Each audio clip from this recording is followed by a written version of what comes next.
I'm Jessica Rhodes, and I'm here to help you rock the podcast from both sides of the mic. Why do big name celebrity guests not say yes to interview requests? Why? It's so annoying, right? You know, I work with a lot of podcasters, especially people that are just starting their show, and they want us to get them big name guests, especially in the beginning because they want to launch their show with really big names. And I've had the opportunity to know and work with some big name guests, and I've also had the opportunity to talk with some that I meet at conferences about why do you say yes or why do you say no to different interview requests. And what I have learned in my experience and the conversations I've had with people I know is that big name celebrity guests typically do not say yes to interview requests when a podcast has not yet launched. A lot of podcasters, or I should say wannabe podcasters, start conducting interviews, they start booking guests, and then they never actually launch. It's amazing how many people actually don't follow through with the project that they say they're going to do. Celebrity guests, they know this. They know that people do not follow through. They know because they're somebody that actually has fallen through because they've gotten to the level that they are. So if you, as a new podcaster, want to book big name celebrity guests, you need to hit launch. You need to get your show live and show that you've implemented and taken action and that you are not going to interview them and then never have the show go live. So you have to have your show go live if you can expect a celebrity guest to consider being on your show.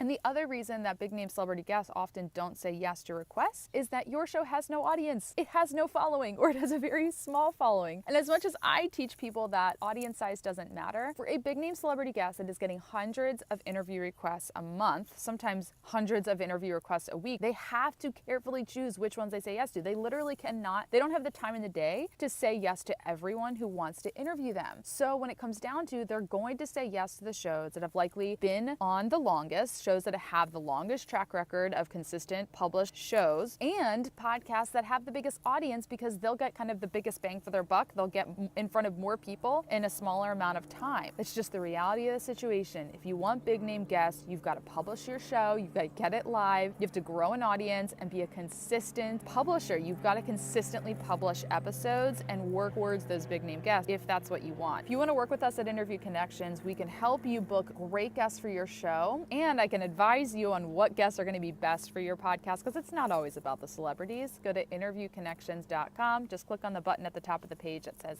podcast hosts. I'm Jessica Rhodes. I'm here to help you rock the podcast from both sides of the mic, and I'll talk to you next Tuesday.